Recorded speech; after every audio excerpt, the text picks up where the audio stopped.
హల్లెలూయా. దేవుని నామానికి స్తోత్రములు. కూడి ఉన్న వారందరికీ యేసు నామమున వందనములు తెలియజేస్తున్నాం. మరి ప్రత్యేకంగా దేవుని ప్రజలందరికీ కూడా యేసు నామమున వందనాలు తెలియజేస్తున్నాం. హల్లెలూయా. మరి మాటలు ధ్యానం చేద్దాం. దేవుని నామానికి స్తోత్రములు. ఇక్కడ ఏంటంటే క్రైస్తవ జీవితంలో మనము మాటి మాటికి తప్పిపోతూ ఉంటాం. చిన్నపిల్లల వలె తప్పిపోతూ ఉంటాం. ఎందుకంటే కొన్ని ఇబ్బందులు, కొన్ని శ్రమలు, కొన్ని వాళ్ళ మాటలు వింటాం, వీళ్ళ మాటలు వింటాం, అట్లా కూడా కొంత తప్పిపోతాం. కొన్ని ఇబ్బందులు వచ్చేవరకు మరి ఇక్కడికి పోతే బాగవుతుందో, అక్కడికి పోతే బాగవుతుందో, ఇట్లా కూడా మరి ఆ చర్చికి, ఈ చర్చికి, ఈ పాస్టర్, ఆ పాస్టర్ ఇలాగ తిరుగుతూ ఉంటాం. నువ్వు ఏ పాస్టర్ దగ్గరికి పోయినా, ఏ చర్చికి పోయినా కార్యం చేసేది దేవుడే కదా.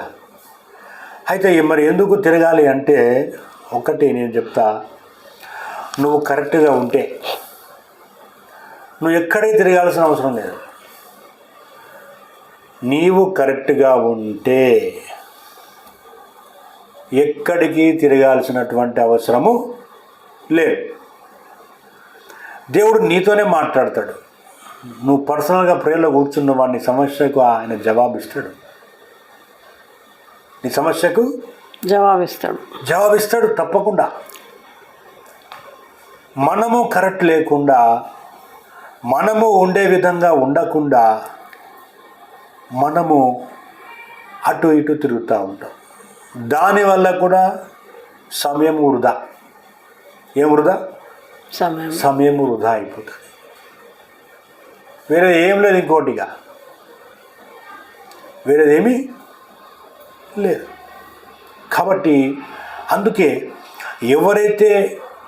దేవుడు ఎవరైతే ఆత్మీయంగా ఎవరికైతే అప్పచెప్పిండో అది గ్రహించి మనం ఫాలో కావాలి. అది ఉత్తమం. అంతే తప్ప మనం అటు ఇటు ఊకే తిరగొద్దు. దానివల్ల కూడా నష్టపోతాం. అలా కాకుండా మీరు రెడీగా అండి. మీతోనే దేవుడు మాట్లాడుతుండే ఇప్పుడు మీతోనే. దీపక్తో మాట్లాడుతున్నాడు, జోయల్తో మాట్లాడుతున్నాడు, కీర్తితో మాట్లాడుతున్నాడు.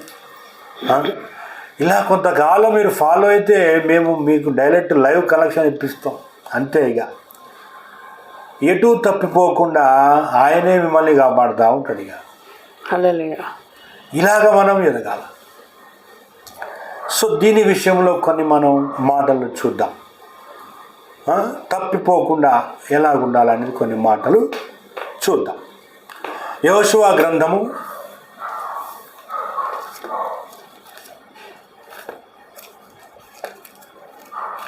1వ అధ్యాయము 7వ వచనం చదవండి.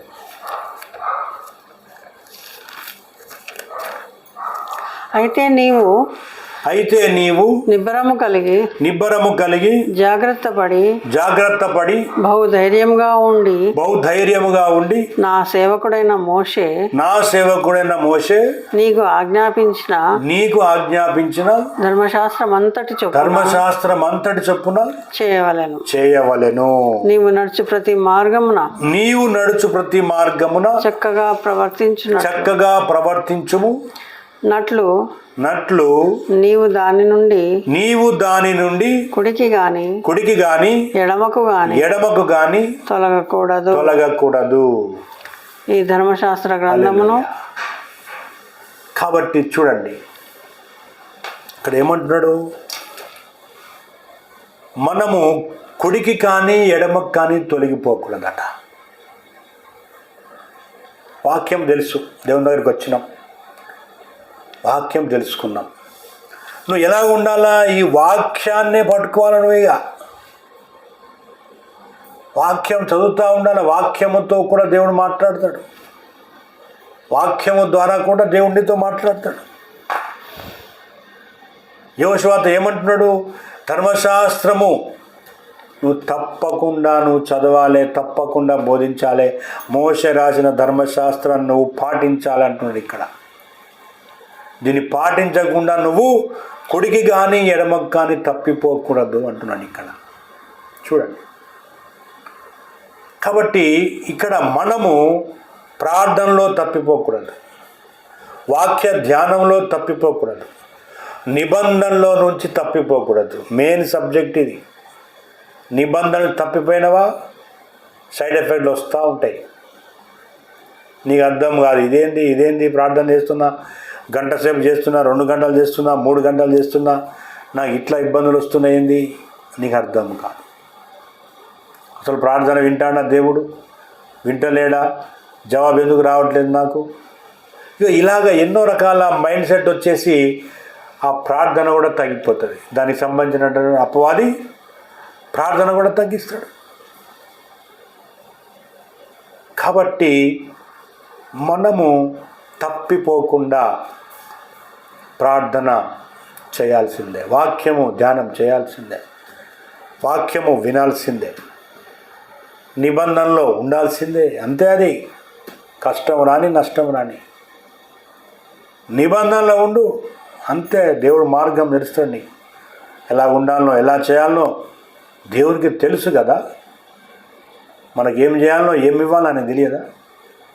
దేవుడు పరీక్షిస్తూ ఉంటాడు. అందుకే కాబట్టి మనము అటు ఇటు తప్పిపోకుండా నడవాలి. ఇంకో మాట చూద్దాం. సామెతలు 3వ అధ్యాయము 21 నుంచి 26 వరకు చదవమ్మా.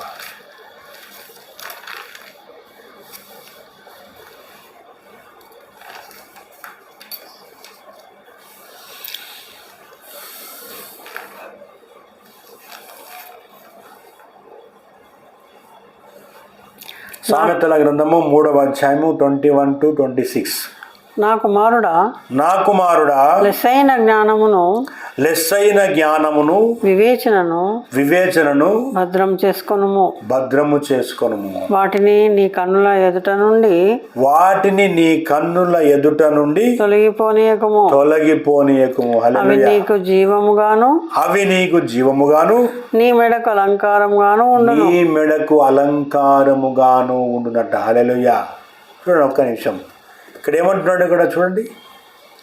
నా కుమారుడా లెస్ అయిన జ్ఞానమును వివేచనను భద్రము చేసుకో అంటున్నాడు. లెస్ అయిన జ్ఞానం అంటే సరి అయిన జ్ఞానము, అవునా కదా? సరి అయిన జ్ఞానము నీకు ఎక్కడైతే లభిస్తుందో అక్కడ నువ్వు భద్రం చేసుకోవాలి దాన్ని, అవునా కదా? భద్రము చేసుకొని ఏం చేయాలంట? వాటిని నీ కన్నుల ఎదుట నుండి తొలగిపోనీయకుము అంటున్నాడు ఇక్కడ. హల్లెలూయా. అంటే ఈ జ్ఞానాన్ని నువ్వు విడిచిపెట్టద్దు.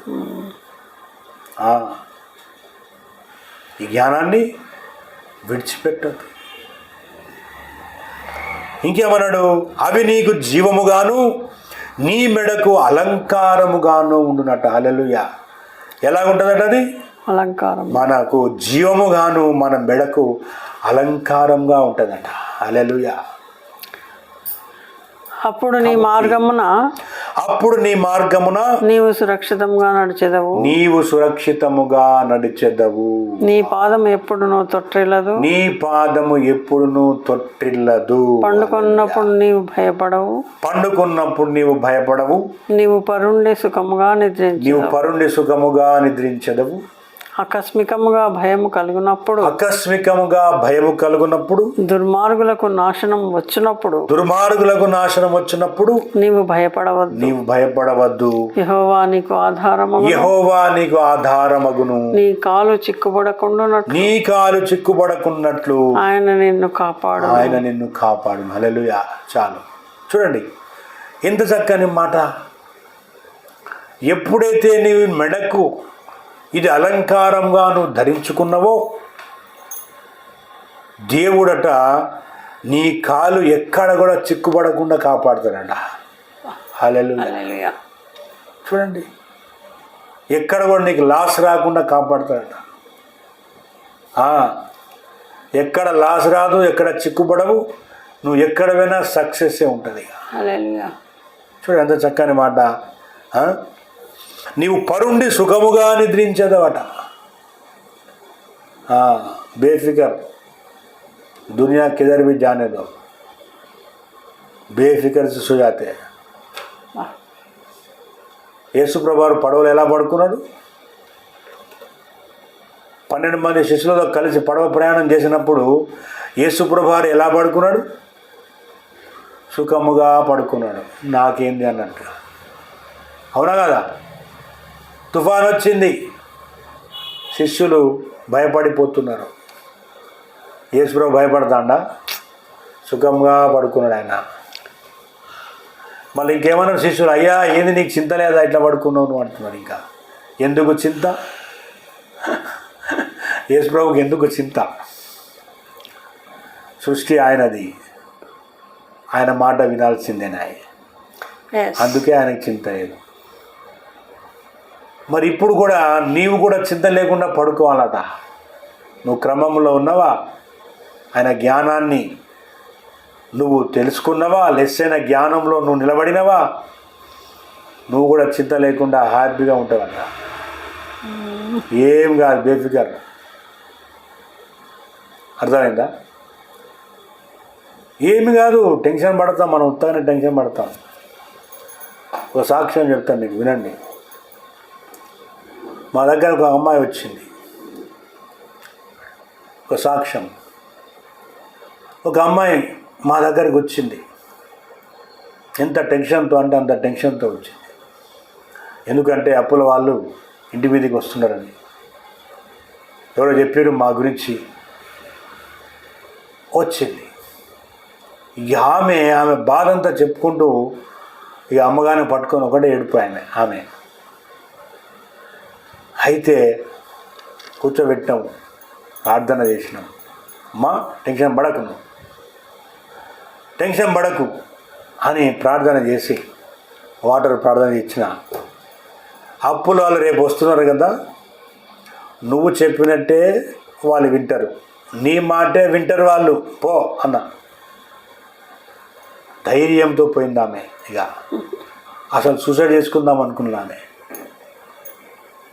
ఇంటి మీదకి మనుషులు వస్తున్నారంటే మళ్ళీ పోలీస్ డిపార్ట్మెంట్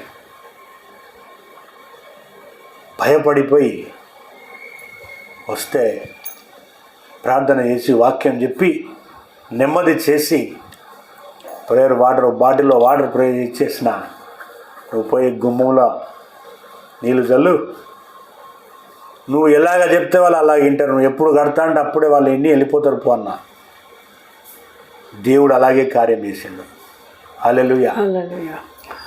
ఆ వ్యక్తులు లోపలికి కూడా రాలేదండి. ఆ వ్యక్తులు లోపలికి కూడా రాలేదు. అవి చెప్పినట్టే వాళ్ళు వినరు, పలానా ఇట్లా కడదాం అట్లా కడదాం అంటే వెళ్ళిపోయాను కథం సైలెంట్గా. హల్లెలూయా. ఇక ఇలాగా దేవుడు కార్యము చేసేవాడు. Okay okay. సో అలాగా దేవుడు కార్యం చేశాడు. అర్థమైందా?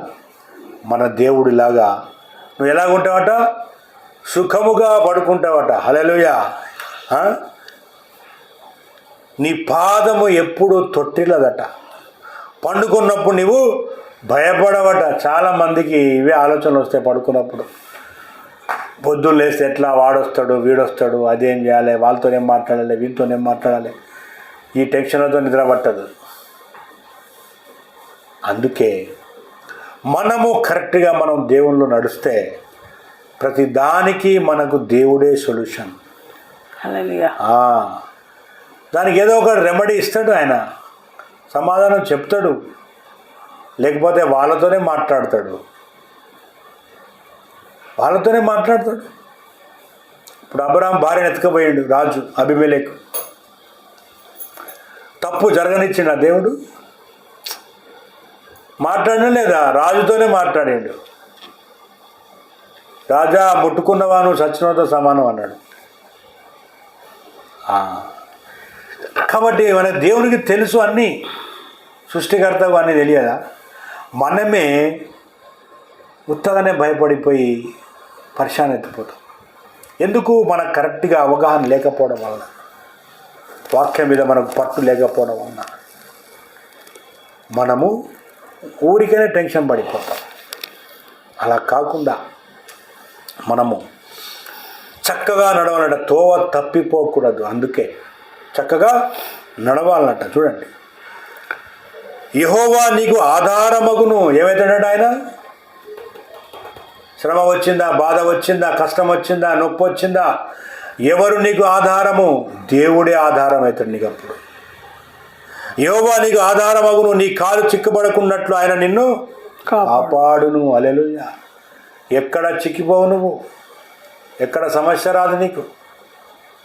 అందుకే మనము దేవునితో చక్కగా నడవాలా, త్రోవ తప్పిపోకూడదు, త్రోవ తప్పిపోకూడదు. చూద్దాం, ఇంకో మాట చూద్దాం. 4వ అధ్యాయం 5వ వచనం,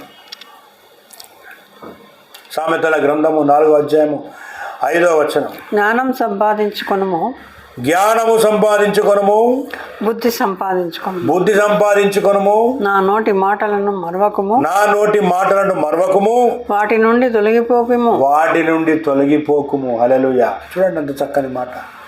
ఏమంటున్నాడు దేవుడు ఇక్కడ? జ్ఞానము సంపాదించుకొనుము, బుద్ధి సంపాదించుకొనుము, నా నోటి మాటలను మరవకుము అంటున్నాడు ఇక్కడ. అంటే ఆయన ఏం చెప్తే అది చేయాలన్నా వద్దా? దేవుడు ఏది చూపెడితే అది చేయాలన్నా వద్దా? ఏం చెప్తే అది చేయాలన్నా వద్దా? చేయకపోతే మర్చిపోయినట్టే కదా. దాన్ని ఏమంటారంటే మనం ఓవర్టేక్ చేసినట్టుగా, నీ మాట ఏది నేను వినేది అన్నట్టుగా ఓవర్టేక్ చేయొద్దు. అందుకే నా నోటి మాటలను మరవకుము, వాటి నుండి తొలగిపోకుము అంటాడు ఇక్కడ. హల్లెలూయా. ఏం కావద్దట? తొలగిపోవద్దట. మనం ఖచ్చితంగా నిలబడాలి. కాబట్టి మనం అందుకే అటు ఇటు త్రోవ తప్పకూడదు. కరెక్ట్ మార్గంలో మనము నడవాలి. దేవుని నామానికి స్తోత్రము కలుగును గాక. ఇప్పటికి చాలే, ఈ మాటలు చాలు. దేవుడి మాటలు దీవించును గాక.